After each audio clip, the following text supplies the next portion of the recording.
دیکھیں حضرت مولانا قاسم نانوتوی رحمۃ اللہ علیہ کو کافر کہا گیا.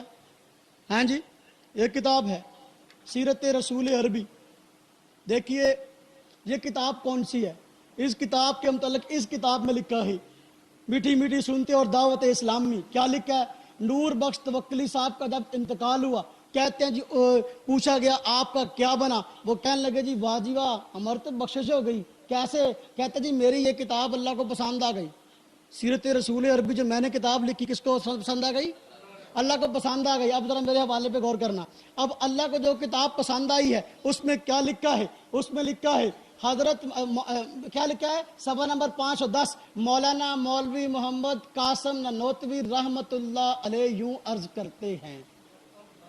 جی مولانا ہمارے آقا ہیں جی قاسم نانوتوی رحمت اللہ علیہ.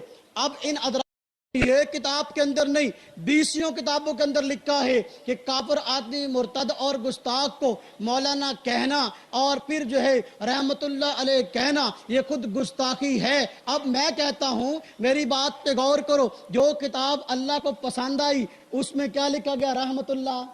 اللہ ان پہ رحمت کرے. جو کتاب اللہ کو پسند آئی اس میں رحمت اللہ علیہ لکھا ہے. معلوم ہوا اللہ کو مولانا قاسم نانوتوی کا رحمت اللہ علیہ ہونا پسند ہے. آؤ تمہاری کتابیں ہیں بھائی، اللہ کو رحمت اللہ علیہ ہونا کیا ہے؟ پسند ہے. اب حوالہ تمہارا، پریشان ہونا تو ہو جاؤ. یہ کتاب ہے، کتاب کا نام لطمت الغیب. یہ کس نے لکھی ہے؟ نصیر الدین گولڑوی صاحب جو ہیں گولڑا شریف والے، پیر میر علی شاہ صاحب کے سلسلہ سے ہیں. اشرف سیالوی جو مشہور عالم ان کا گزرا، جس کا میں نے تھوڑا سا تعارف پہلے کروایا، اس کے خلاف کتاب ہے. اور یہ تمانچہ اس آدمی نے اس کے منہ پر مارا ہے. کتاب کا نام تماچا ہے جی، ترجمہ میں نے کیا تھوڑا سا. ہاں جی، اب اس کتاب کے اندر کیا لکھا ہے سنیے ذرا. کتاب کا صفحہ نمبر 221 ہے. کہتے ہیں جی کس کو مخاطب کر کے؟ اشرف سیالوی کو، جو کہتے ہیں میں جھانگ کا مناظرہ جیتا. ہاں جی، جیتا نہیں ہارا. 13 کتابیں تیرے کفر پہ آ گئی، بقول تمہارے کفر پہ مرا. کہتا ہے جی صفحہ نمبر 221 لیکن ذرا تھوڑی فرصت نکال کر علماء دیوبند کے متعلق مقابیس المجالس کے یہ کلمات بھی ضرور پڑھ لیں. مولوی رشید احمد صاحب گنگوئی بھی حاجی صاحب کے مرید اور خلیفہ اکبر ہیں. ان کے اور خلفاء بھی بہت ہیں. چنانچہ مولوی محمد قاسم صاحب، یہ حوالہ میں نے پیش کرنا ہے. چنانچہ مولوی محمد قاسم صاحب رحمت اللہ علیہ بھی لکھا ہے، اور مولوی محمد یعقوب صاحب وغیرہ. اگرچہ دارالعلوم دیوبند کے بانی مبانی مولوی محمد قاسم نانوتوی رحمت اللہ علیہ مشہور ہیں، لیکن دراصل یہ دارالعلوم حضرت حاجی امداد اللہ قدس اللہ سرہ کے حکم پر جاری ہوا. نیز اس کا حاشیہ بھی ملاحظہ ہو حضرت خواجہ صاحب کے اس ملفوظ سے. یہ کس کا؟ مقابل المجالس والے خواجہ صاحب. یہ حضرت خواجہ صاحب کے اس ملفوظ سے ثابت ہوا کہ مولانا رشید احمد گنگوہی، مولانا محمد قاسم نانوتوی وغیرہ علماء دیوبند صحیح معنوں میں حاجی امداد اللہ مہاجر مکی کے خلیفہ اور اہل طریقت تھے. حالانکہ بعض صوفی ان کو غلط فہمی سے وہابی کہتے تھے. غلط فہمی سے، ویسے ہیں نہیں. ہاں جی، کیا کہا گیا؟ مولانا قاسم نانوتوی، مولانا رشید احمد گنگوہی اہل طریقت ہے. نمبر 1 بات، جو اہل طریقت ہوتا ہے، جو اللہ کا ولی ہوتا ہے، وہ گستاخ ہوتا ہے. اب اہل طریقت مان لیا، اب گستاخ کہنے کا سوال ہی پیدا نہیں ہوتا. پھر اگلی بات، حضرت حاجی امداد اللہ مہاجر مکی، جن کے بارے میں بریلوی حضرات خود کہتے ہیں کہ وہ اللہ کے بہت بڑے ولی تھے، اپنی کتابوں کے اندر ان کے فضائل اور مناقب بیان کرتے ہیں، یہ ان کے خلیفہ تھے. میں کہتا ہوں مولانا قاسم نانوتوی، مولانا رشید احمد گنگوئی اگر گستاخ رسول تھے، حاجی امداد اللہ صاحب نے جو ہے ان کو خلافت کیسے دے دی؟ تم خود کہتے بزرگ تھے. کافر کو مسلمان ماننے والا کون ہے؟ بات کہاں جائے گی؟ اس نے یہی سوال کیا، بات کہاں جائے گی اگر یوں کہتے ہو تو. صفحہ نمبر 221 یہ کتاب تحفۃ الابرار، نیک لوگوں کے لیے تحفہ چھاپا گیا کراچی سے. بریلوی عالم جو ہے اس نے چھاپا. دیکھو ترتیب اور مقدمہ بھی اسی کا ہے. پیر سادہ علامہ اقبال احمد صاحب فاروقی اہم میں، مکتبہ نبویہ گنج بخش روڈ لاہور، اس نے اس کو شائع کیا. اس کتاب کے اندر حضرت مولانا قاسم نانوتوی رحمت اللہ علیہ کے فضائل لکھے ہیں. عنوان ہے حضرت مولوی محمد قاسم صاحب. پھر لکھا ہے آپ کی مقام ولادت، مقام مزار شریف، حوالہ کتب. جی کیا ہے جی؟ الفاظ ذرا غور سے دیکھیے، آپ رؤسائے شیوخ صدیقی قصبہ نانوتا کے ہیں، آپ کو اجازت ہر چہار طریقہ معروف کی، روحانیت کے 4 سلسلے ہیں جی، ہاں جی، آپ کو اجازت ہر چہار طریقہ معروف کی حضرت حاجی محمد امداد اللہ سے تھی، اور حدیث کی سند حضرت شاہ عبد الغنی مجدی سے حاصل کی، محققانہ و عارفانہ کلام حقائق و معارف میں آپ کا تھا، اس بات وجودی میں رتب اللسان تھے، توحید شہودی سے بھی انکار نہیں رکھتے تھے۔ یہ آپ کے فضائل اور مناقب کس نے بیان کیے؟ یہ دیکھو کتاب شیخ کی پیرزادہ اقبال صاحب نے، اور اس کتاب کے اندر آپ کے بارے میں مدحیہ کلمات ہے، آپ کے مناقب بیان کیے گئے ہیں۔ آپ کہتے ہیں حضرت نانوتوی اگر مسلمان نہیں تھے، وہ کافر تھے، پھر کتاب کیوں شائع کی ہے؟ اس کتاب میں فضائل کیوں بیان کیے ہیں؟ یا تو پھر کتابیں چھاپنا چھوڑ دو، پیسوں کے لیے کرتے ہو کاروبار، کہ دیوبندی پالن کے چلو اس بہانے تھوڑی گل نہ دیوبندیاں بارے لکھ دو تاکہ وہی پڑھن گے، پیسوں کے لیے سب کچھ، ہاں جی۔ اس لیے یہ فضائل و مناقب ہیں، آپ تم نے یہ خود کہتے ہو، ہمارا بڑا مشہور عالم ہے یہ پیرزادہ اقبال احمد صاحب جو ہے، آپ خود تم ان کے فضائل بیان کرتے ہو، آپ کتاب شائع کی ہے، تم کو چاہیے یا تو حضرت نانوتوی کو مان لو یا پھر اس پیرزادہ اقبال صاحب کو مان لو، دونوں کو ماننا ممکن ہے نہیں ہے۔ ایک کو اگر مسلمان کہتے ہو، دوسرے کو کافر کہتے ہو، تو اس سے بڑی بددیانتی اور خیانت کیا ہوگی؟ جی، پہلا اعتراض کچھ سمجھ میں آیا؟ حضرت مولانا قاسم نانوتوی رحمۃ اللہ علیہ کے متعلق فرمایا گیا، جی کیا ان حضرات کے اکابر نے کہا کہ وہ ختم نبوت کے منکر نہیں، احمد خان صاحب نے کہا کہ وہ ختم نبوت کے منکر ہیں۔ ہم کہتے ہیں جتنے بریلوی علماء کے ہم نے حوالے پیش کیے ہیں، اگر تم کہتے ہو وہ کافر ہیں، پھر یہ کیا سارے کے سارے کافر نہیں بنتے؟ جنہوں نے ان کو جو ہے وہ نیک کہا، اہل طریقت کہا، متقی کہا، مولانا کہا، رحمت اللہ علیہ کہا۔ دوسرا اعتراض حضرت مولانا، یہ تیسرا حضرت شاہ اسماعیل شہید رحمت اللہ علیہ پہ اعتراضات تھے، اگرچہ وہ سامع الحرمین میں نہیں، میں نے عرض کر دی چونکہ اکثر لوگ اس کو بیان کرتے ہیں۔ اب دوسرا اعتراض سامع الحرمین کے حوالے سے، ویسے تو تیسری شخصیت ہے۔ اب حضرت مولانا رشید احمد گنگوہی رحمت اللہ علیہ حضرت حاجی امداد اللہ مہاجر مکی رحمت اللہ علیہ کے خلیفہ ہیں۔ یہاں پہلے حوالہ میں پڑھ چکا کہ وہ خلیفہ ہیں۔ اب آپ نے خلافت کیسے دی ہے جبکہ تم خود کہتے ہو حاجی امداد اللہ مہاجر مکی رحمت اللہ علیہ ہمارے بزرگ ہیں، اب خلافت کیسے دے دی ہے؟ اگر وہ مسلمان نہیں تھے خلافت کیوں دی ہے؟ اب ان کے بارے میں اعتراض کیا ہے؟ اعتراض پہ غور کرے، کہتے ہیں جی احمد خان صاحب بات پہ غور کرے، کہتے ہیں جی میں نے ایک فتویٰ دیکھا ہے، اس پہ لکھا ہوا تھا کہ اللہ تعالیٰ جھوٹ بولتا ہے۔ میں نے ایک فتویٰ دیکھا ہے رشید احمد گنگوہی صاحب کا، اس میں کیا لکھا ہے کہ اللہ تعالیٰ جھوٹ بولتا ہے۔ ہم کہتے ہیں بھائی دیکھو وہ فتویٰ کہاں ہے؟ کہتے ہیں جی میں نے ایک جگہ پہ دیکھا ہے۔ ہم کہتے ہیں فتویٰ دنیا میں کہیں سے لا دو۔ مولانا رشید احمد گنگوہی رحمت اللہ علیہ دیوبند میں موجود تھے، دیوبند سے لا دو۔ مولانا رشید احمد گنگوہی رحمت اللہ علیہ کے فتاوی رشیدیہ چھپے ہوئے ہیں، اس میں دکھا دو۔ اگر یہ فتویٰ موجود ہو کہ اللہ تعالیٰ جھوٹ بولتا ہے، اگر یہ فتویٰ موجود ہو، میں تمہارے ساتھ مل کے رشید احمد گنگوہی رحمت اللہ علیہ کو کافر کہوں گا۔ اگر یہ فتاوی رشیدیہ میں موجود نہ ہو پھر میں کاذب نہ کہوں تو اور کیا کہوں؟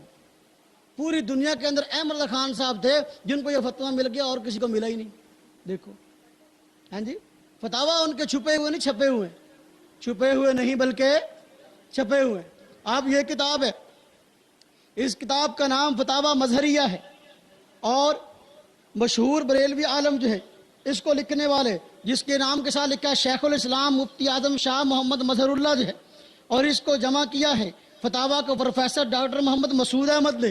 اس کتاب کے اندر کیا لکھا ہے سنیے، مولانا رشید احمد گنگوہی کیا لکھا ہے؟ مولانا رشید احمد گنگوہی رحمت اللہ علیہ خود بریلوی علماء نے لکھا ہے کہ گستاخ کو رحمت اللہ علیہ کہنا خود گستاخی ہے۔ ہم کہتے ہیں یہ مسلمان رہے کہ نہیں؟ ذرا ان کی خیر مناؤ اور وہ فتویٰ لاؤ، اگر کسی بریلوی کے پاس موجود ہے وہ فتویٰ لائے جہاں لکھا ہے مولانا رشید احمد گنگوہی رحمت اللہ علیہ نے کہ بھئی اللہ پاک جھوٹ بولتا ہے۔ جب فتویٰ تمہارے پاس موجود نہیں ہے تو پھر جو ہے اب تم کہو گے تو ظاہر بات ہے کہنے کے بعد چھپو گے، سامنے آؤ گے نہیں۔ جی صفحہ نمبر اس کا 357 فتاوی مظہریہ، یہ کتاب ہے، کتاب کا نام فیض الرسول ہے۔ اب ایک بات یہاں سمجھ لے، ایک مسئلہ علماء کرام میں چلا ہے، کہ بسا اوقات امکان اور وقوع ان دونوں میں فرق ہوتا ہے کہ نہیں؟ کسی چیز کا اگر امکان ہو کیا اس کا وقوع بھی مانا جا سکتا ہے؟ ہم کہتے ہیں نہیں، یہ قاعدہ کلیہ نہیں، جو چیز ممکن ہو تو اس کا وقوع بھی ہو۔ اللہ تبارک و تعالیٰ جو ہے، اللہ پاک نے خود اپنے متعلق فرمایا ہے ان اللہ علی کل شیء قدیر، بے شک اللہ تبارک و تعالیٰ ہر چیز پہ قادر ہے۔ اب دیکھو اللہ پاک ہر چیز پہ قادر ہے، لیکن اس کا مطلب یہ نہیں کہ جو کام غلط ہیں اللہ اس کو کرتے بھی ہیں۔ اللہ کل شیء میں ہر چیز داخل ہے کہ نہیں؟ ہاں جی، تو یہاں امکان کہتے ہیں امکان کذب، اللہ تبارک و تعالیٰ کیا جھوٹ بول سکتے ہیں؟ اللہ میں طاقت ہے، ان اللہ علی کل شیء قدیر، طاقت تو ہے لیکن بولتے نہیں۔ امکان کا ہونا اور بات ہے، وقوعاً اور فعلاً بولنا اور بات ہے۔ حضرت مولانا رشید احمد گنگوہی رحمۃ اللہ علیہ نے یہ کہیں نہیں لکھا اللہ پاک جھوٹ بولتا ہے۔ امکان کی بات اور ہے، وقوع کی بات اور ہے، وگرنہ اگر امکان سے بات وقوع والی ہو جاتی ہے پھر ہم بھی حوالہ پیش کرتے ہیں۔ یہ دیکھو فتاوی فیض الرسول، اس کی جلد نمبر 1 ہے اور اس کا صفحہ نمبر 2 ہے۔ اس میں لکھا گیا کیا؟ بے شک مشرکین کی مغفرت تحت قدرت باری تعالیٰ ہے۔ مغفرت مشرکین عقلاً ممکن بھی ذات ہے، مغفرت مشرکین عقلاً ممکن بھی ذات ہے۔ دیکھو اب ممکن بھی ذات کہا گیا، اللہ پاک اللہ کے قرآن کریم میں فرماتے ہیں ان اللہ لا یغفر ان یشرک بہ، ایسے ہی ہے نا کہ اللہ پاک شرک کو معاف نہیں کرتے، وَيَغْفِرُ مَا دُونَ ذَلِكَ لِمَن يَشَاءُ، اس کے علاوہ اور کوئی بھی گناہ ہے اللہ پاک اس کو معاف فرما دیتے ہیں۔ شرک کے بارے میں فرمایا کہ اللہ پاک اس کو معاف نہیں فرماتے، کبھی بھی معافی نہیں ہے۔ اب اس نے کیا کہا کہ اللہ پاک اس بات پہ قادر ہیں، کیا کہا؟ اللہ پاک اس بات پہ قادر ہیں کہ وہ اگر مشرکین کو بخشے تو بخش سکتے ہیں۔ ہم کہتے ہیں اگر امکان سے وقوع لازم آتا ہے پھر تو یہاں سے بھی امکان سے وقوع لازم آ گیا۔ اللہ پاک نے کہاں لکھا ہے کہ میں مشرکوں کو بخشوں گا؟ قرآن پاک میں تو فرمایا گیا مشرکوں کی بخشش نہ ہوگی۔ اگر وہ گستاخی ہے تو یہ بھی گستاخی ہے۔ یہ کتاب جی اگلی شخصیت، وقت کام ہے نا، اعتراض اسام الارمین میں تیسری شخصیت جو پیش کی گئی، میرے بیان کے اندر چوتھی شخصیت حضرت مولانا خلیل احمد سہارنپوری رحمۃ اللہ علیہ، ان کے بارے میں کہا گیا کہ وہ شیطان کے علم کو اور شیطان کو وہ نبی صلی اللہ علیہ وسلم پر قیاس کرتے ہیں۔ کیا الزام ہے؟ شیطان کو نبی صلی اللہ علیہ وسلم پر قیاس ہے، اور جو الفاظ اسام الارمین میں لکھے ہیں کہیں بھی وہ الفاظ اس ترتیب کے ساتھ اس مفہوم کے ساتھ موجود نہیں ہیں۔ کوئی بھی بریلوی عالم اس کو دکھا نہیں سکتا کہ حضرت مولانا خلیل احمد سہارنپوری رحمۃ اللہ علیہ نے اپنی کتاب براہین قاطعہ کے اندر کہیں بھی یہ الفاظ لکھے ہو کہ دیکھو جو شیطان کا علم ہے وہی نبی کا علم ہے، شیطان کو نبی پر وہ قیاس کیا ہو اور وہ مفہوم جو ہے بیان کیا ہو جو کہ احمد رضا خان نے بیان کیا، وہ خیانت ہے۔ ہم کہتے ہیں اگر اس کا حوالہ پیش کرتے ہو ہم بھی حوالہ پیش کرتے ہیں۔ یہ دیکھو کتاب کا نام انوار ساتیہ اور حضرت مولانا خلیل احمد سہارنپوری رحمۃ اللہ علیہ کتاب براہین قاطعہ، اس کا جواب لکھا گیا ہے۔ لکھنے والا مشہور بریلوی عالم عبد السمیع رامپوری ہے، اس نے یہ کتاب لکھی، ضیاء القرآن مکتبے نے اس کو شائع کیا ہے۔ اس کتاب کا صفحہ نمبر 357 ہے۔ اس میں خود جو ہے اس کتاب کے اندر شیطان کو نبی پاک صلی اللہ علیہ وسلم پر قیاس کیا گیا، نبی پاک صلی اللہ علیہ وسلم کو شیطان پر قیاس کیا گیا۔ مثلا کیا کہتا ہے جی؟ کہتا ہے جی دیکھو شیطان ہر جگہ ہے، شیطان ہر جگہ ہے۔ سنیے حاضر ناظر کی دلیل، کہتا ہے شیطان ہر جگہ ہے۔ اب نبی پاک صلی اللہ علیہ وسلم جو ہے شیطان سے افضل ہیں تو پھر آپ صلی اللہ علیہ وسلم ہر جگہ کیوں نہ ہوں گے؟ کیا قیاس کیا ہے؟ میری بات کو ذرا غور سے سننا۔ کہتا ہے شیطان ہر جگہ ہے، اب نبی پاک صلی اللہ علیہ وسلم شیطان سے افضل ہیں تو پھر جو ہے نبی پاک صلی اللہ علیہ وسلم ہر جگہ حاضر ناظر کیوں نہ ہوں گے؟ ہم کہتے ہیں ذرا ٹھہرو، یہ شیطان پر قیاس تو نے کیا، الزام ہم پہ لگاتا ہے۔ کتاب کا صفحہ نمبر 257 ہے۔ اس یہ الزام تو صاف ہوا، ہم نے جو حوالہ پیش کر دیا۔ اب اگلی بات سن، اس قیاس کا بھی جواب وہ کہتا ہے جی شیطان ہر جگہ حاضر ہے۔ دیکھو جی اب کیا ہے، اب عقیدہ یہ رکھنا چاہیے کہ نبی پاک بھی ہر جگہ حاضر ہیں، وجہ کہ نبی پاک صلی اللہ علیہ وسلم شیطان سے افضل ہے۔ اب میں کہتا ہوں بریلوی عالموں کو، بریلوی عوام کو، بھئی کیا تم شیطان سے افضل ہو کہ نہیں؟ افضل ہو نا بھئی، آپ سوچ میں پڑ گئے، پریشان ہو گئے۔ بھئی انسان شیطان سے افضل ہے کہ نہیں؟ بھئی نبی تو نبی ہے، ہاں جی۔ عام انسان جو ہے شیطان سے افضل ہے کہ نہیں؟ عام انسان شیطان سے افضل ہے، تو کیا بریلوی مولوی ہر جگہ موجود ہیں؟ ہر بریلوی آدمی ہر جگہ موجود ہے؟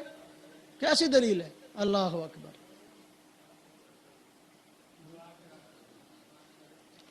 5 بج گئے. اچھا، اللہ اکبر. یہ فتاوی مظہریہ جی،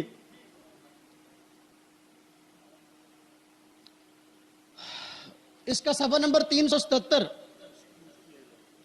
اس میں لکھا ہے کہ دیکھو علماء دیوبند کے بارے میں فتویٰ پوچھا گیا، کیا وہ مولوی قاسم ننوتوی رحمۃ اللہ علیہ، اشرف علی تھانوی رحمۃ اللہ علیہ، رشید احمد گنگوہی رحمۃ اللہ علیہ، خلیل احمد سہارنپوری رحمۃ اللہ علیہ، ان کے متعلق پوچھا گیا کیا ان کو کافر کہا جائے؟ اس نے کہا مفتی اعظم بریلوی حضرات کا ہے، فتاوی مظہریہ ہے، صفحہ نمبر اس کا 377 ہے. کہا نہ اس کے بارے میں خاموشی اختیار کی جائے، ان کو کافر نہ کہا جائے. اب اگر وہ کافر ہیں تو کافر کو کافر نہ کہنے والا. جی بات سمجھ میں آ رہی ہے؟ جی ہاں جی جی. حضرت مولانا رشید احمد، دیکھو حضرت مولانا اشرف علی تھانوی کی صاحب کی بات شروع کرتے ہیں، وقت کم ہے نا جی. ان پر اعتراض کیا گیا کہ وہ نبی پاک صلی اللہ علیہ وسلم کے علم کو وہ پاگلوں پر اور عام لوگوں پر قیاس کرتے ہیں کہ جیسا علم نبی پاک صلی اللہ علیہ وسلم کو ہے ایسا علم جو ہے وہ تو ہر آدمی کو ہے. ہم کہتے ہیں اصل عبارت تم نے نہ پیش کی ہے نہ اس طرح پیش کر سکتے ہو. حالانکہ جو اصل مطلب ہے وہ بیچارے بریلوی حضرات خود پیٹ کے رہ گئے بات کے اندر کہ وہ مطلب بنتا ہی نہیں جو احمد خان صاحب نے سمجھا ہے. چنانچہ انکشاف حق کتاب اس کا حوالہ پیش کروں گا، اس نے خود لکھا یہ مفہوم بنتا ہی نہیں. احمد خان صاحب نے جو ہے اس میں خیانت کی ہے. خیر میں بات عرض کر رہا تھا کہ دیکھو اشرف علی تھانوی صاحب رحمۃ اللہ علیہ کو کافر اور مرتد اور گستاخ کہا گیا. ایک عالم تھے جن کا نام یہاں لکھا عبد الباری فرنگی محلی.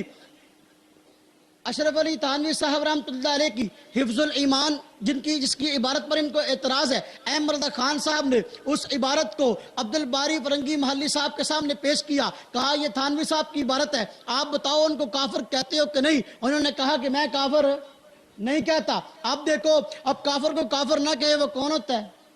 ہاں جی. اب دیکھو پھر اگلی بات پہ غور کرو کہ اب اگر انہوں نے کافر نہیں کہا، دو راستے تھے. احمد خان صاحب یا تو عبد الباری فرنگی محلی صاحب سے تعلقات کو ختم کر دیتے کہ وہ گستاخ تھے، انہوں نے گستاخ کی جو ہے وہ سائیڈ لی ہے، ان کو کافر نہیں کہا، یا پھر حضرت تھانوی رحمۃ اللہ علیہ کو مسلمان مانتے. اب ہوا کیا ہے؟ انہوں نے تکفیر نہیں کی. عبد الباری محلی رحمۃ اللہ علیہ نے اس کے باوجود جو ہے احمد خان صاحب نے ان سے تعلقات برقرار رکھے ہیں، ان سے تعلقات برقرار ہے.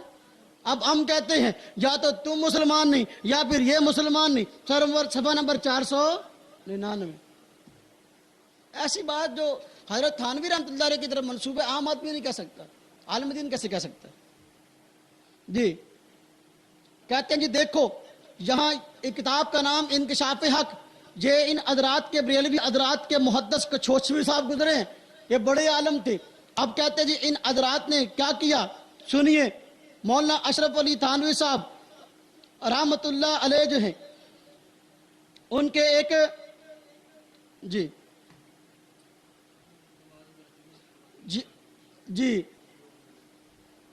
ان کے ایک مرید تھے، دیوبندی عالم تھے، مولانا رشید احمد گنگوہی رحمۃ اللہ علیہ کے ماننے والوں میں ایک عالم تھے. محدث کچھوچوی تمہارا بڑا محدث ہے، اس نے ان کے مرید کے پیچھے یعنی حضرت تھانوی رحمۃ اللہ علیہ کے ماننے والے کے پیچھے جو ہے نماز ادا کی ہے. ان بریلوی علماء نے اپنے تمام فتاوی کے اندر لکھا ہے دیوبندی عالم کے پیچھے جو آدمی نماز پڑھتا ہے اس کی نماز تو ہوتی ہی نہیں، وہ ایمان سے بھی خارج ہو جاتا ہے. ہم کہتے ہیں اب حضرت تھانوی رحمۃ اللہ علیہ کے ماننے والے دیوبندی عالم کے پیچھے تمہارا محدث کچھوچوی نماز پڑھتا ہے، بتاؤ مسلمان رہا کہ نہیں؟ ہاں جی مسلمان رہا کہ نہیں؟ اس بات کا فیصلہ تم کر لو. یا تو پھر گستاخ کہنا چھوڑ دو یا پھر اپنے محدث کچھوچوی صاحب کے بارے میں فتویٰ شائع کرو کہ وہ کافر ہو گیا تھا.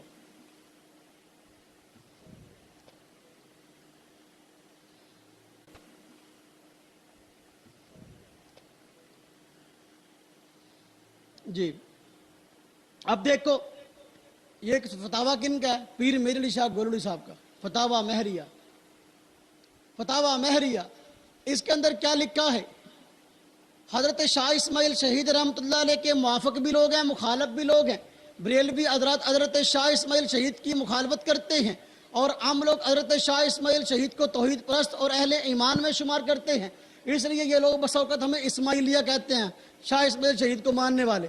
میر علی شاہ صاحب نے یہاں یہ بات لکھی ہے کہ اور اس طریقے سے خیر آبادی علماء جو تھے، خیر آباد کے رہنے والے، ان حضرات نے بھی احمد رضا خان صاحب کے پیچھے لگ کر فتویٰ تکفیر نہیں لگایا، بلکہ علماء دیوبند کی ترجمانی کی ہے۔ ان کے بارے میں بھی، ان دونوں حضرات کے بارے میں، دیوبندی علماء کے بارے میں بھی اور خیر آباد میں رہنے والے جو ہیں علماء کرام بھی، ان کے بارے میں کہا گیا کہ میں ان دونوں کو ماجور اور مصاب جانتا ہوں۔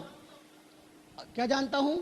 ماجور، جن کو اللہ پاک اجر عطا کرتے ہیں، جن کو اللہ پاک ثواب عطا کرتے ہیں۔ یہ پیر میر علی شاہ صاحب ہیں کہ وہ دیوبندی حضرات کو اور شاہ اسماعیل شہید رحمۃ اللہ علیہ کے ماننے والے افراد کو مسلمان مانتے ہیں، ماجور مانتے ہیں۔ اب تم مجھے بتاؤ، اگر حضرت شاہ اسماعیل شہید رحمۃ اللہ علیہ کے ماننے والے دیوبندی حضرات اگر مسلمان نہیں ہے تو پھر حضرت پیر میر علی شاہ گولڑوی، اب تم ان کے بارے میں کیا کہتے ہو؟ یہ مسلمان رہے کہ کافر ہو گئے؟ اس لیے کہ کافر کو کافر نہ کہنے والا تمہارے اصول میں خود کافر ہے۔ یہ پیر میر علی شاہ صاحب کے بارے میں تم کیا کہتے ہو؟ ہاں جی، اسی طریقے سے ایک اور سوال پوچھا گیا، اس کتاب، اس کا حوالہ نمبر صفحہ نمبر 9 ہے، اور اسی طرح آپ صلی اللہ علیہ وسلم کو بشر کہا جائے کہ نہ کہا جائے، یہ سوال فتاوی مہریہ کے اندر پوچھا گیا۔ آپ اس کا جواب لکھا ہے اپنا پیر صاحب نے، کیا لکھتے ہیں؟ آپ صلی اللہ علیہ وسلم کو بشر کہنے والے اہل سنت والجماعت ہیں، جبکہ دوسرے مفتی احمد یار نعیمی صاحب کہتے ہیں کہ نبی پاک صلی اللہ علیہ وسلم کو انبیاء کو بشر کہنے والے مسلمان نہیں ہیں۔ اب یہ تو مسلمان مانتے ہیں، اب تو پیر میر علی شاہ صاحب مسلمان رہ کے کافر ہو گئے؟ غور کرو، صفحہ نمبر 6 ہے جی۔ تھک گئے؟ اچھا، بات کو ختم کرنا چاہتا ہوں، صرف اتنی بات عرض کر دیتا ہوں، حضرات ٹائم بڑا ہو گیا۔ تراجم کے حوالے سے ایک اصول بیان کرتا ہوں، احمد رضا خان صاحب نے بیان کیا۔ یہ آج بریلوی علماء ہمارے ترجمہ قرآن پر اعتراض کرتے ہیں اور کہتے ہیں کہ تمہارے علماء نے قرآن کریم کے ترجمے لکھے، تفسیریں لکھی ہیں، اس میں غلط ترجمے کیے ہیں، اور احمد رضا خان صاحب نے ترجمہ صحیح کیا ہے۔ اب میں یہ بات عرض کرنا چاہتا ہوں، یہ کتاب ہے، اس کا نام فتاوی رضویہ، احمد رضا خان صاحب کے فتاوی ہیں، اس کی 26ویں جلد ہے۔ اس میں احمد رضا خان صاحب نے اس جھگڑے کو ختم کرنے کے لیے ایک اصول بیان کیا۔ کیا اصول بیان کیا؟ کہ فقیر کی رائے قاصر یہ ہے کہ مولانا شاہ عبد القادر صاحب کا ترجمہ پیش نظر رکھا جائے۔ کس کا ترجمہ؟ شاہ عبد القادر رحمۃ اللہ علیہ کا ترجمہ پیش نظر رکھا جائے۔ ہم کہتے ہیں چلو ہم ان کو منصب بناتے ہیں، اگر شاہ عبد القادر رحمۃ اللہ علیہ کا ترجمہ تمہارے مطابق ہو تو پھر تم ٹھیک ہو، ہمارے مطابق ہو تو پھر ہم ٹھیک۔ آؤ، کبھی بھی تیار نہ ہوگے، کبھی بھی تیار لاؤ شاہ عبد القادر رحمۃ اللہ علیہ کا ترجمہ، وہ ہمارے موافق ہے۔ تم تو ان پہ آج بریلوی علماء شاہ عبد القادر رحمۃ اللہ علیہ کے ترجمہ میں کیڑے نکالتے ہیں اور ان کو بھی گستاخ کہتے ہیں، جبکہ یہ بڑا پیر کہہ گیا کہ نہ ان کو منصب بنا لو اور ان کے ترجمے کو دیکھ لو۔ ہم کہتے ہیں ان کے ترجمے کو دیکھو، پھر پتہ چلے گا وہ کن کے حق میں ہے۔ الحمدللہ وہ ہمارے حق میں ہے۔ کبھی بھی تراجم پہ بحث کرنی ہوتی ہے انشاءاللہ شاہ عبد القادر کا ترجمہ لائیں گے اور پھر تم کو بٹھائیں گے اور پھر فیصلہ ہوگا سچا کون اور جھوٹا کون ہے۔ پھر اگلی بات جی، ایک آدمی مجھے کہنے لگا کہ جی ترجمہ کیا گیا وَوَجَدَكَ ضَالًّا فَهَدَىٰ، سورہ زحام میں آیت ہے نبی پاک صلی اللہ علیہ وسلم کے متعلق کہ جو تمہارے علماء نے ترجمہ غلط کیا ہے اس کا۔ میں نے کہا اچھا، اب ترجمہ ٹھیک تمہارے عالم نے کیا کیا ہے؟ تمہارے عالم نے ترجمہ ٹھیک کون سا کیا ہے؟ کہتا ہے جی دیکھو احمد رضا خان صاحب نے ترجمہ بڑا اچھا کیا ہے۔ میں نے کہا سناؤ۔ اب وہ سناتا ہے اور میں اس کو پڑھتا ہوں۔ کیا پڑھتا ہے؟ کہتا ہے وَوَجَدَكَ ضَالًّا فَهَدَىٰ، اس کا ترجمہ کیا ہے؟ کہتا ہے اور تمہیں اپنی محبت میں خود رفتہ پایا تو اپنی طرف راہ دی۔ اپنی محبت میں خود رفتہ پایا، خود رفتہ کیا پایا؟ اپنی مرضی کے مطابق چلنے والا، اپنی خواہش پہ چلنے والا۔ اب سنیے، یہی ترجمہ خود رفتہ بریلوی علماء کرام نے ایک کتاب کے اندر نہیں کئی کتابوں کے اندر لکھا ہے ایک لفظ جو زو معنی ہے، یعنی ایک معنی اس کا اچھا بنتا ہے، دوسرا معنی اس کا برا بنتا ہے، وہ لفظ نبی کے لیے استعمال نہیں کر سکتے۔ دیکھیے نبی پاک صلی اللہ علیہ وسلم کو خود رفتہ کہا ہے، جبکہ دوسری طرف دیکھو سورہ یوسف کے اندر واقعہ ہے زلیخا اور یوسف، حضرت یوسف کا۔ اب زلیخا نے حضرت یوسف کو بہکایا ہے، وہاں پر الفاظ آئے ہیں زلیخا کے بارے میں کہ وہ اس کو غلطی ہوئی اور اس نے حضرت یوسف کو پھسلانے کی کوشش کی، لیکن حضرت یوسف تو پیغمبر تھے، وہ کیسے پھسل سکتے تھے؟ یہ آپ احمد رضا خان صاحب سنیے اس کا ترجمہ کیا کرتے ہیں۔ اِنَّا لَنَرَاهَا فِي ضَلَالٍ مُبِينٍ، یہ ترجمہ ہے، کہنے والوں نے کس کو کہا؟ زلیخا کو کہا کہ اِنَّا لَنَرَاهَا فِي ضَلَالٍ مُبِينٍ، ترجمہ کرتے ہیں تو اے سری خود رفتہ، جی ہم تو اسے سری خود رفتہ پاتے ہیں، ہم تو اسے یعنی زلیخا کو سری خود رفتہ پاتے ہیں۔ کنہوں نے کہا؟ لوگوں نے کہا، کہنے والوں نے کہا زلیخا کو کہ دیکھو یہ ہر یوسف کے پیچھے پڑ گئی ہے تو یہ تو خود رفتہ ہے، ہم اس کو خود رفتہ پاتے ہیں، اپنی من مرضی کرنے والی، اپنی خواہش کے پیچھے چلنے والی۔ اور یہی لفظ احمد رضا خان صاحب نے کس کے لیے استعمال کیا؟ نبی پاک صلی اللہ علیہ وسلم کے لیے کہ آپ خود رفتہ ہیں۔ ادھر دیکھیے زلیخا بھی خود رفتہ، نعوذ باللہ نبی پاک بھی خود رفتہ۔ اب تم بتاؤ یہ ترجمہ کرنا گستاخی ہے کہ نہیں ہے؟ اور ہمیں کہتے ہو گستاخ ہے، تم نے ترجمہ غلط کیا۔ یہ کنز الایمان، یہ دونوں آیتوں کا ترجمہ میں نے آپ کو بتا دیا۔ سنیے احمد رضا خان صاحب نے ترجمہ لکھا، اب اس کی داستان بڑی لمبی ہے، وگرنہ میں اس پہ عرض کرتا کچھ تفصیل کے ساتھ۔ احمد رضا خان صاحب نے ہمارے خلاف بڑی کتابیں لکھی ہیں، آپ کتابیں اٹھا کے دیکھیے درجنوں کتابیں ہمارے خلاف لکھی ہیں، لیکن یہ ایسا عالم دین ہے کہ جس کے فتاویٰ دیکھو اب درجنوں اس کی جلدیں شائع ہو گئی ہیں، ایک بھی رسالہ نبی پاک صلی اللہ علیہ وسلم پر درود شریف پڑھنے کے فضائل سے متعلق نہیں لکھا۔ 26ویں جلد کا تو میں نے حوالہ دیا نا جی، ہاں جی، اب 30 کے قریب جلدیں ہیں، ہاں جی 32-33 جلدیں ہیں، لیکن دیکھو ایک بھی رسالہ اتنی جلدوں کے اندر نبی پاک صلی اللہ علیہ وسلم کے درود پر آپ صلی اللہ علیہ وسلم پر درود پڑھنے کے جو فضائل ہیں یا مسائل ہیں اس پہ نہیں لکھا۔ فضائل درود شریف لکھنے کا موقع نہیں ملا، ساری زندگی ہماری مخالفت میں گزر گئی۔ پھر اگلی بات سنیے کیا کہ احمد خان صاحب سے ان کے مرید جلال الدین امجدی صاحب نے کہا کہ جی دیکھو آپ نے اتنا کام کیا، ایک قرآن پاک کا ترجمہ بھی لکھ دو۔ قرآن پاک کا یہ کہتے ہیں جی کہ اپنا احمد خان صاحب نے توجہ ہی نہ دی، بار بار کہا گیا ترجمہ قرآن بھی لکھ دو۔ اس نے کہا اچھا چلو ٹھیک ہے، پھر دوپہر کو کلولے کے وقت اور رات کو سونے کے وقت آیا کرو، میں لکھایا کروں گا۔ اب تم مجھے بتاؤ جب دوپہر کو آدمی کو نیند آ رہی ہو اور رات کو بھی جو ہے سونے، اب جب آدمی لگے آنکھیں نیند سے بھری ہوئی ہو تو کیسا ترجمہ لکھوائے گا؟ کیسا ترجمہ لکھوائے گا؟ دماغ کام کرے گا؟ ہاں جی، یہی وجہ ہے پوری دنیا کے ترجمے اور تفسیریں اٹھا کے دیکھ لو، وہ ایک طرف ہیں، احمد رضا خان صاحب کا ترجمہ ایک طرف ہے۔ جب آدمی کا دماغ بھی سونے کے وقت کام نہیں کرتا اس وقت جو ہے وہ اب ترجمہ قرآن لکھانے بیٹھا تو کیسا لکھے گا؟ آپ سمجھ گئے نا جی؟ جی یہی بات یہاں، یہ خصوصی نمبر ہے احمد رضا خان صاحب پر، المیزان بمبئی رسالہ نکلتا ہے، خصوصی نمبر احمد رضا خان صاحب پر شائع کیا گیا۔ اس میں یہ حوالہ جو میں نے پڑھا ہے اس میں لکھا گیا کہ جی دیکھو بڑا اصرار کیا گیا، پھر کہا کہ جی آپ اس وقت آ جایا کریں جی۔ ہاں جی کس وقت؟ ہاں جی آپ رات میں سونے کے وقت یا دن میں کلولہ کے وقت آ جایا کریں، میں لکھا دیا کروں۔ اپنے مرید صاحب کو کہنے لگا۔ جی اگلی بات دیکھیے پھر احمد رضا خان صاحب کے ترجمے کا کمال، کہتے ہیں کہ جی احمد رضا خان صاحب نے قرآن کریم کا ترجمہ کیا، ایسا برجستہ ترجمہ کیا، ایسے ماہر تھے، کبھی بھی قرآن پاک کا ترجمہ لکھوانے کے لیے ان کو کسی تفسیر کو دیکھنے کی یا کسی لغت کو دیکھنے کی ضرورت نہیں پڑی۔ واہ جی واہ۔ اب اس کا نتیجہ کیا ہوا؟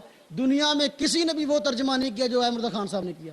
کیوں بھئی؟ کمال نہیں، یہی تو جو ہے، یہی تو سب سے بڑا عیب ہے جو مفسرین سے اختلاف ہے ترجمے کے اندر، تفسیر کے اندر، عقائد و نظریات کے اندر۔ اگر تفاسیر دیکھی ہوتی، لغت کی کتب دیکھی ہوتی، پھر کبھی بھی اختلاف نہ ہوتا، کبھی بھی آج لڑائیاں نہ ہوتی، تمہارا ترجمہ غلط اور تمہارا۔ پھر میں کہتا ہوں آخری بات اس حوالے سے کہ دیکھو احمد رضا خان صاحب نے ترجمہ لکھا ہے، ہونا تو یہ چاہیے تھا جو ترجمہ لکھا ہے ہمیشہ سے وہی چھپتا، ہمیشہ سے جو لکھا تھا وہی۔ مارکیٹ میں ترجمے اٹھا کے دیکھ لو، احمد رضا خان صاحب کے ترجموں میں اختلاف ہے، اگر نہ اختلاف ہو میں ذمہ دار۔ وہ کیسے ہے؟ اب بریلوی علماء اس میں تبدیلیاں کر رہے ہیں. ہم کہتے ہیں دیکھو اگر ترجمہ ٹھیک تھا تبدیلی کی ضرورت کیوں پیش آئی ہے؟ تبدیلی کی ضرورت پیش آنا اس بات کی دلیل ہے کہ واقعی احمد رضا خان صاحب نے ترجمہ لکھایا وہ ترجمہ قرآن غلط تھا. وہ ترجمہ قرآن وقت نہیں ہے وگرنہ میں اس پہ والا جاتا دکھاتا کہ پرانے اور نئے ترجموں میں کیا فرق ہے. جی ہاں جی. اب وقت ہمارے پاس کافی ہو گیا. یہ فضائل دعا دکھائیے گا. یہ ایک کتاب ہے. آج کل بریلوی علماء جو ہیں ہمارے ترجموں پر اعتراض کرتے ہیں لیغفر لک اللہ ما تقدم من ذنبک وما تاخر. کہتے جی آپ نے اس کا ترجمہ کیا غلط کیا. اور خود دیکھو یہ احمد رضا خان صاحب کے والد ہیں ہاں جی جس کے انہوں نے کتاب لکھی فضائل دعا نقی علی صاحب نے. اب اس کی تشریح کی ہے احمد رضا خان صاحب نے خود اور اس رسالے کے اندر خود وہی ترجمہ لکھا گیا ہے جو بریلوی ہم پر اعتراض کرتے ہیں. وہی ترجمہ لکھا گیا ہے کہ جی نبی پاک صلی اللہ علیہ وسلم کی طرف گناہ کی نسبت کی گئی. نبی پاک صلی اللہ علیہ وسلم کی طرف گناہ کی. آپ صفحہ نمبر 86 ہے اس کے اندر وہی ترجمہ ہے. اگر چلو پڑھ لیتے ہیں اس کو. حالانکہ ایسی سختی کے ساتھ ہمارے کابر نے وہ ترجمہ نہیں لکھا جیسے یہ لکھا ہے صفحہ نمبر 86. وَاسْتَغْفِرْ جی دیکھو یہ ترجمہ ہے آیت وَاسْتَغْفِرْ لِذَنْبِكَ وَلِلْمُؤْمِنِينَ وَالْمُؤْمِنَاتِ مغفرت مانگ اپنے گناہوں کی. حالانکہ اس آیت کا ترجمہ ہمارے کعبہ نے کچھ اور کیا. اب مغفرت مانگ اپنے گناہوں کی اور سب مسلمان مردوں اور مسلمان عورتوں کے لیے. ہم کہتے ہیں اگر یہ ترجمہ کرنا گستاخی ہے اور یہ دیکھو نقی علی صاحب نے کر دیا. احمد خان صاحب اس کی شرح کر رہے ہیں. آپ خود دیکھو بھی یہ کیا چیز ہے. پھر اگلی بات کو ختم کر رہے ہیں. اللہ اکبر. ہندوستان کے اندر بزرگ آدمی کو تو کے لفظ سے مخاطب کرنا گستاخی ہے. یہ کس نے لکھا ہے؟ یہ کتاب اصول الرشاد اور اس کتاب کو لکھنے والے نقی علی خان صاحب ہیں احمد رضا خان صاحب کے والد. اور اس کا صفحہ نمبر اس بات کا جو اس میں لکھی گئی ہے صفحہ نمبر 35 اور 228 کہ بڑے بزرگ آدمی کو تو کہنا گستاخی ہے. اب آپ ترجمہ کنز الایمان دیکھ لیجئے.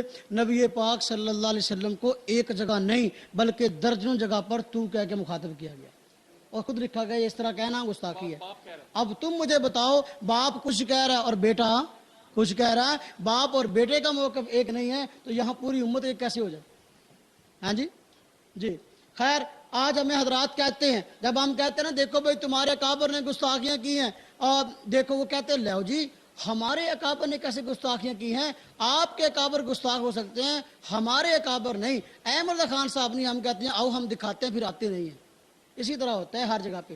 اور پھر وہ ایک دلیل ایک آدمی مجھے کہنے لگا کہ جی احمد رضا خان صاحب جو ہے تمہارے اکابر نے اس کو کافر کہا یا اس کے بارے میں غلط نظریات رکھنے والے کو کافر کہا دکھاؤ کہاں کہا. میں نے کہا بالا جات تو بہت ہیں. ہم ایک رسالہ پیش کرتے ہیں. اس رسالے کا نام ہے خنجر ایمانی برحلقوم رضا خانی. احمد رضا خان صاحب کے ماننے والوں کے خلاف فتویٰ احمد رضا خان صاحب کے خلاف فتویٰ.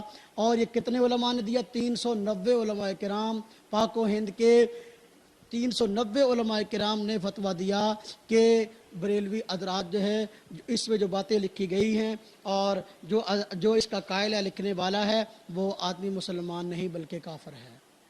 اب میں اس کا ایک حوالہ آپ کے سامنے پڑھوں وقت تو نہیں ہے. اب یہ کتاب ہے وصایا شریف یہاں پڑھی ہے. اس میں لکھا ہے کہ احمد رضا خان صاحب کو دیکھنے سے صحابہ کو دیکھنے کا شوق کم ہو گیا. احمد رضا خان صاحب کو دیکھا تو کس کا شوق کم ہو گیا؟ صحابہ کو دیکھنے کا. آپ بتا دو یہ گستاخی ہے کہ نہیں؟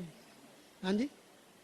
خیر ملفوظات میں بات میں موقع بھی شاید نہ ملے. یہ ملفوظات اعلیٰ حضرت دعوت اسلامیہ شیعہ کی میں ایک کتاب کا حوالہ نرز کرتا ہوں وقت کم ہے. یہ ایک کتاب ملفوظات اعلیٰ حضرت دعوت اسلامیہ شیعہ کی ہے. اس کے 2 ایڈیشن ہیں ایک پرانا اور ایک نیا.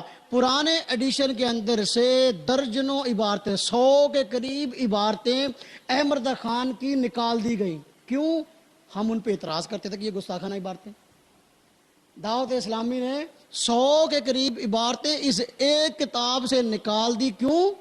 کہ ہم اعتراض کرتے تھے کہ یہ گستاخانہ عبارت. ہم کہتے ہیں یہ عبارتیں نکالنا اس بات کی دلیل ہے کہ واقعی احمد رضا خان نے 100 گستاخیاں کی ہیں. ہمیں گستاخ کہتے ہیں یہ کتابیں یہ باتیں تم نے کیوں نکالی؟ پھر دیکھو جب انہوں نے یہ باتیں نکالی ہمارے رسائل کے اندر مضمون چھپے کہ دیکھو جی اعلیٰ حضرت کے جو ہے یہ بریلوی اعلیٰ حضرت جو ہے اس کی ایک کتاب کے اندر اتنی گستاخیاں تھیں، بریلوی حضرات نے بیچارے نے شرم کے مارے یہ باتیں نکال دی۔ اب یہ بیچارے بڑے شرمندہ ہوئے کہ ہم نے تو بہت بڑی غلطی کر لی، ہم نے خود ہی امرتا خان کو گستاخ مان لیا۔ پھر دوبارہ یہ کتاب شائع کی، پھر دوبارہ یہ کتاب وہی باتیں دوبارہ ڈال دی، وہی باتیں دوبارہ ڈال دی، اور پھر لکھا ہے یہ دیکھو، یہ اس کے اعتذار کے نام سے ہاں جی صفحہ نمبر 2 کہتے ہیں جی ہم نے پہلے کچھ عبارتیں جو ہیں وہ نکال دی تھی، اب دوبارہ داخل کر رہے ہیں۔ کہتے ہیں تمہارے اعلیٰ حضرت کا یہ حال ہے، اور دوسروں کو جو ہے وہ اللہ معاف فرمائے کس منہ سے جو ہے وہ گستاخ کہتا ہے۔ خیر میں بات عرض کر رہا تھا، یہ بریلوی عالم جہاں آیا تھا جس کا نام مولوی اسحاق ہے، اس نے تقریریں کی اور پورا مہینہ ہمارے اکابر کے خلاف جو ہے زبان درازی کی، ان کو کافر اور گستاخ کہتا رہا۔ اور پھر جو ہے یہاں ایک اور آدمی ہے ناصر کے نام سے، اور اس آدمی نے جو ہے یہاں ہمارے ساتھیوں کو پریشان کرنا شروع کیا کہ تم گستاخ ہو، آؤ ہم سے بات کرو، ہمارے مولوی صاحب سامنے آئیں گے اور تمہارے اکابر کی گستاخیاں دکھائیں گے۔ مجھ سے ساتھیوں نے رابطہ کیا، حضرت مولانا طارق صاحب دامت برکاتہم نے رابطہ کیا اور ساتھیوں نے رابطہ کیا، تو میں نے کہا بھئی دیکھو اس سے یہ بات لکھوا لو کہ دیکھو بھئی اگر ہماری اکابر کی عبارتیں تمہیں بری لگتی ہیں، ان پہ اعتراض ہے، ہم جواب دینے کے لیے تیار ہیں، ہم بھی آپ کے بڑوں کی عبارتیں نقل کریں گے، آپ بھی ان کا جواب دینا۔ اب پہلے تو اس بات پہ راضی نہ ہوئے، پھر مشکل سے جو ہے وہ اس سے لکھوا لیا گیا یہی بات کہ ٹھیک ہے جی اگر دیوبندیوں کا عالم جو ہے ہمارے اکابر کی عبارت پر اعتراض کرے گا تو ہم جواب دیں گے۔ اب یہ لکھ دیا، لیکن جب اپنے مناظرین سے رابطہ کیا کوئی بھی اس کام کے لیے تیار نہ ہوا۔ یہی وجہ کہ آج ہم بیٹھے ہیں وہ نہیں آئے، ہم بیٹھے ہیں اور وہ نہیں آئے۔ یہ ایک مرتبہ نہیں ہوا، یہ کئی مرتبہ ہوا۔ انشاءاللہ جب بھی کبھی آمنا سامنا ہوا تو ہم کہیں گے بھائی اگر اپنے اکابر کی بات سننا چاہتے ہو تو آؤ ہمارے سامنے، اگر کہنا جانتے ہو تو پھر سننے کا بھی حوصلہ رکھو۔ اللہ رب العزت جو ہے ہم سب کو صراط مستقیم پہ قائم دائم فرمائے، اور اللہ پاک ہم سب سے راضی ہو، آپ کا بیٹھنا قبول فرمائے۔ وآخر دعوانا ان الحمدللہ رب العالمین۔ دعا رب العالمین والعاقبۃ للمتقین والصلاۃ والسلام علی سید الرسل وخاتم الانبیاء والمرسلین۔ یا اللہ ہم سب کے گناہوں کو معاف فرمائیے، یا اللہ تمام پریشانیوں کو دور فرمائیے، جتنے مسلمان بھائی بیمار ہیں گھروں میں اسپتالوں میں سب کو صحت کامل عطا فرمائیے، یا اللہ سب کو صحت کامل عطا فرمائیے۔ جتنے مسلمان دنیا سے چلے گئے یا اللہ سب کی مغفرت فرمائیے، جو مسلمان زندہ ہیں ان کو اپنی اطاعت کے مطابق زندگی گزارنے کی توفیق نصیب فرمائیے۔ یا اللہ جتنے مسلمان تیرے دین کی سربلندی کے لیے کام کر رہے ہیں، جہاں بھی کام کر رہے ہیں یا اللہ ان کی محنت کو قبول فرمائیے، ان کو جزائے خیر عطا فرمائیے۔ جہاں جہاں مسلمان یا اللہ یہود و نصارہ کی ظلم کی چکیاں پس رہے ہیں یا اللہ ان کی مدد فرمائیے، یا اللہ خصوصاً فلسطین کے مسلمانوں کی مدد فرمائیے۔ یا اللہ ہمارا بیٹھنا قبول فرمائیے، ہمارے اس مرکز کو آباد فرمائیے، یا اللہ اس کو آباد کرنے والوں کے گھروں کو آباد فرمائیے۔ حضرت مولانا طارق صاحب کی زندگی میں یا اللہ برکت عطا فرمائیے۔ جن ساتھیوں نے کام کیا، تعاون کیا، یا اللہ یہ اسٹیج سجایا، محنت کی ہے، یا اللہ سب کو اپنی شان شان اجر عظیم نصیب فرمائیے۔ حاضرین کے دلوں میں جتنی جائز تمنائیں ہوں یا اللہ سب کو پورا فرما دیجیے۔ ربنا تقبل منا انک انت السمیع العلیم وتب علینا انک انت التواب الرحیم۔ صلی اللہ تعالی علی خیر خلقہ محمد۔